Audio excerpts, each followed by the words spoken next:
சரண் Krishna YouTube சேனலுக்கு உங்களை அன்புடன் வரவேற்கின்றேன். உங்கள் வீட்டில் ஆண் தெய்வங்கள் நடமாட்டத்தை உணர்த்தும் 10 அறிகுறிகள் என்னென்ன அப்படிங்கிறத பத்தி தான் இந்த வீடியோல தெளிவா நம்ம பார்க்க போறோம்.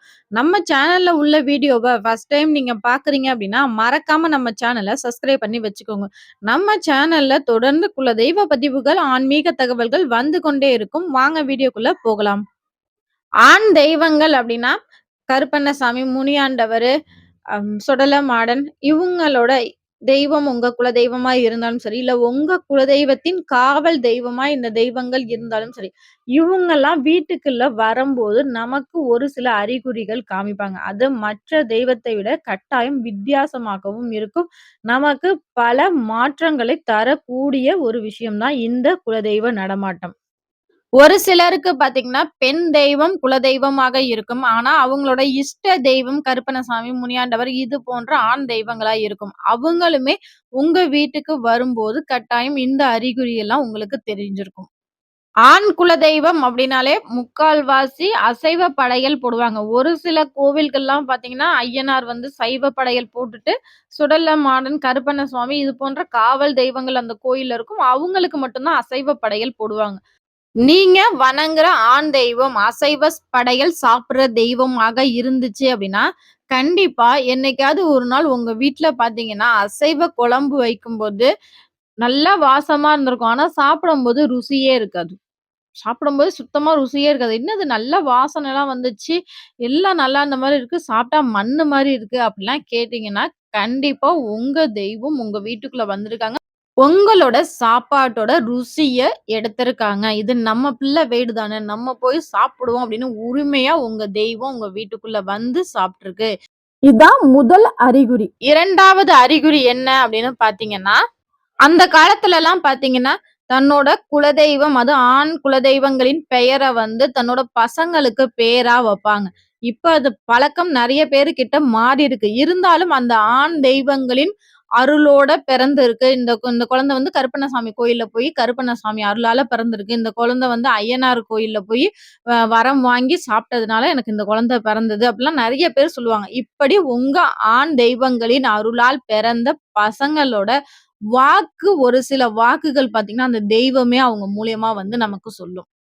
உதாரணத்துக்கு சொல்லணும் அப்டின்னா, இப்ப நம்ம வீட்ல ஏதோ ஒரு விஷயம் நடக்குது. இது நமக்கு சரியா வராது. இல்ல இது சரியா வருமோ அப்டின்னு நெனைக்கும்போது, நல்ல உச்சி மண்டையில இது சரியா வரவே வராது. இல்ல நம்ம இது சரியா இருக்குமோன்னு நெனைப்போம். ஆமா இதுதான் சரியா இருக்கும் அப்டிங்கிற ஒரு தெளிவான வாக்கு மாரி அந்த குழந்தைங்க சாதாரணமா சொல்ல மாட்டாங்க. இதுதான் நடக்கும். இல்ல இதுதான் செய்யணும் அப்டின்னு சொல்லி பெரிய பெரியாள் மாரி வாக்கு மாரி இப்படிதான் நடக்கணும் அப்படிங்கிற ஒரு கட்டளையோட நமக்கு ஒரு நல்ல வாக்கு அவங்க மூலியம் உங்க குலதெய்வம் சொல்லி காமிக்கும். 3வது அறிகுறி உங்களோட கனவுல அடிக்கடி அந்த தெய்வம் காட்சி குடுக்கும். அது எப்படி குடுக்கும் அப்படின்னு பார்த்தீங்கன்னா, உங்க குலதெய்வ எல்லை, அந்த முனியாண்டவரோட எல்லை, அருவாள், நல்ல முறுக்கு மீசை, நல்ல பெரிய கருத்த உருவம், இது போன்ற உருவங்களோட வந்து உங்க கனவுல வர்றது, இல்ல அவங்களோட வாகனமான குதிரையில வர்றது, யானையில வர்றது, இதெல்லாம் உங்க ஆண் தெய்வம் உனக்கு துணையா நான் இருக்கேன் அப்படிங்கிறத காமிச்சு குடுக்குது. மேலும் கனவுல வந்து நமக்கு ஏதாவது ஒரு ஆபத்து நடக்க போதுனாலும், அந்த ஆபத்தையும் உணர்த்தும். நமக்கு கலங்கி நிக்கும்போது, நான் உனக்காக துணையா நிப்பேன் அப்படிங்கிறதையும் காமிச்சு குடுக்கும். நமக்கு வேற யாராவது தப்பு செய்ய போறாங்க அப்படின்னாலும், அதையும் காமிச்சு குடுக்கும். அத்தனையும் உங்க கனவுல வந்து காமிச்சு குடுக்குறது தான் இந்த ஆண் தெய்வத்தோட மிகப்பெரிய மகிமையே. 4வது அறிகுறி, உங்க வீட்ல சாதாரணமா சாமி கும்பிடும்போது, முதல்ல வர்றது அந்த ஆண் தெய்வமா தான் இருக்கும் உங்களுக்கு. அந்த ஆண் தெய்வம் யார் உடம்புலயாவது வந்து உரிமையா கேட்கும். "எனக்கு இந்த படையல் போடு, எனக்கு இந்த பொருள் வாங்கி வையி" அப்படின்னு சொல்லி உரிமையா கேட்டு உங்கள்ட்ட படையல் வாங்கி சாப்பிடும் குணம் இந்த ஆண் தெய்வங்களுக்கு இருக்கு.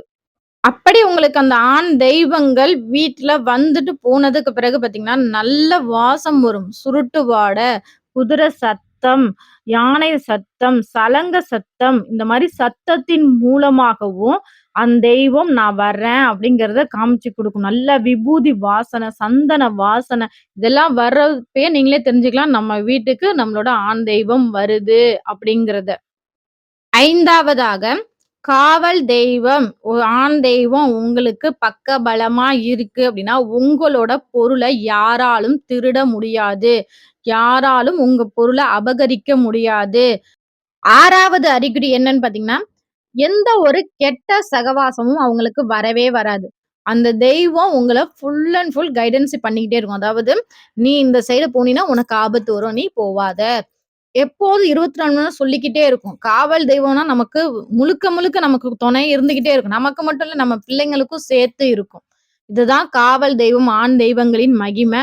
இது போன்ற அறிகுறிகள்லாம் உங்க வீட்ல தெரிஞ்சிருக்கு, உங்க வாழ்க்கையில நடந்திருக்கு அப்படின்னா, மறக்காம எங்களோட கமெண்ட் செக்ஷன்ல ஷேர் பண்ணிக்கோங்க. உங்களுக்கு பிடித்த உங்களோட ஆண் தெய்வம், குலதெய்வத்தின் பெயர மறக்காம எங்களோட கமெண்ட் செக்ஷன்ல போடுங்க. எத்தன ஆண் தெய்வங்கள் இருக்கு அப்படிங்கிறதையும், எத்தன பேர்ல எல்லாரும் வணங்குறாங்க அப்படிங்கிறதையும் நாங்க தெரிஞ்சுக்கிறோம். இந்த வீடியோ உங்களுக்கு கண்டிப்பா பயனுள்ளதாக இருக்கும் என்ற நம்பிக்கையில் மற்றொரு வீடியோவில் சந்திக்கிறேன். இந்த வீடியோ உங்களுக்கு பிடிச்சிருந்தா லைக் பண்ணுங்க, ஷேர் பண்ணுங்க, மறக்காம சப்ஸ்கிரைப் பண்ணுங்க.